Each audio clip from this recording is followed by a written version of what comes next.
Hello everyone, this is Nat Green from natgreenonline.com. A few days later, they upgraded and I made $1,000.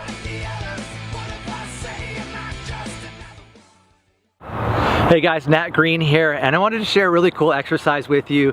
My friend Jin Hua is just an awesome guy, and he's been releasing some incredible videos on personal development lately, and I definitely recommend to track him down on Facebook and become friends with him, because he's doing some incredible stuff and just really inspirational and amazing, really, what he's doing. And I watched one of his videos last night. He was talking about fears, and I thought it was so cool, the analogies that he used to describe fear and how to overcome them. And he was using a whiteboard, which I don't have obviously here in the park with me, but I think that you can kind of visualize it here.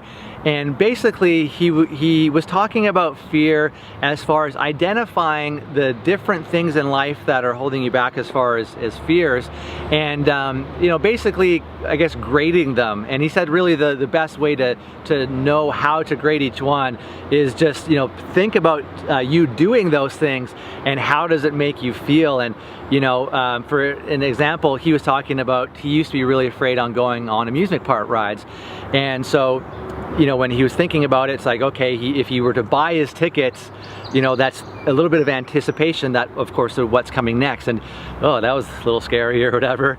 And then, of course, as you know, he's standing in line, you know, the height, or everything gets heightened, and he gets a little bit more fearful. And then basically, you know, he's next in line, and he sees people getting off, and it's like, oh man, okay, this is getting pretty freaky or whatever. And then that got to be too much for him, and so he left, right? He of course came back another time and ended up doing it. But you know, you can envision yourself doing those things, and of course, you know, realizing that at the point where maybe he's just about to get on, that's like, okay, that's too much or whatever. And so he was drawing circles, and that was a good way to describe it. But you could basically, you know, put a point system on it, right?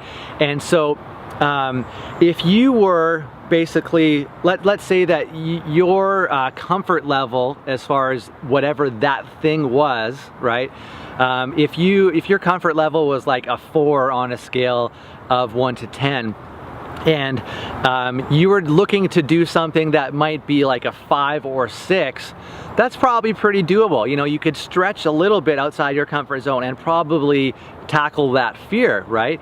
But in Jin's case, with going on the amusement park ride, that, whoa, that was too much, that was probably an 11 at that point in his life, right? So it's like, okay, not doing that one just yet. But what he was saying was to tackle other things and basically getting experience, and basically building yourself up. Because if you're a 4 and you do things that are 5 or 6s, that all of a sudden, because you're stretching your comfort level, right? And so now you're a 6, right? And so a 6 might not be able to take on an 11 on the scale of, you know, the fear comfort level, but a 6 can probably do a 7 or an 8, right? So you're slowly working your way up to tackling that big fear. So I thought that was really cool, and he was actually talking about it from a video game standpoint, and talking about like fighting, you know, level 20, the big boss at the end of level 20, when you're, you know, you only have the experience points of, you know, somebody who's in level 2 or whatever, right? It's just not possible until you've built up your experience points, or your hit level points, if you want to talk about Dungeons and Dragons or something like that.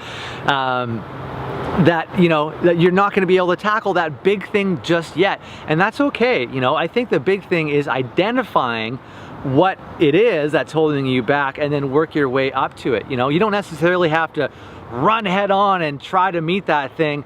And the thing is, because if you're not prepared to do it, you're probably just not going to try it at all, but you're also probably not going to, well, I don't want to say that you're not going to achieve it, but you know, you just might not be ready to really give it your all to be able to make that a reality, to achieve that, right? So if you work your way up and tackle some other things, so maybe it's, you know, talking to that cute girl or that cute guy or whatever, and you know, building up confidence. Maybe just like he was saying actually in the video, walking past them and, you know, being able just to be around them, you know, before you actually go and talk to them and ask them out on a date or something like that, right? So basically it kind of works out to being baby steps on building yourself up and then, you know, tackling the big fear. So I thought that was really cool. It was a great analogy as far as how he described it. You know, maybe it was better to see it in, you know, in circles on a whiteboard, I don't know. But I think that that analogy as far as, you know, identifying the levels of fear and where you're at in your comfort zone and tackling things that are closer to your comfort zone, so it's not such a stretch. And then of course, by tackling those things that are just outside of your comfort zone, you're building yourself back up and being able to move forward. Because, and actually this is also something he mentioned, if you're not working on tackling some things, then, you know, let's say that you're a 4, if you don't push yourself to tackle, you know, some of your fears, that you'll probably actually regress into a 3 or a 2. So of course you always want to be trying to better yourself and to be growing and becoming a 5 or a 6, and then from there a 7 or an 8 and so on. So that's a really cool lesson. I thought it was a great analogy. Definitely go follow Jin Hua. He's an awesome guy, very helpful, and just a lot of knowledge as far as personal development type stuff. And anyway, I hope you got some value from this video. We'll see you in another one.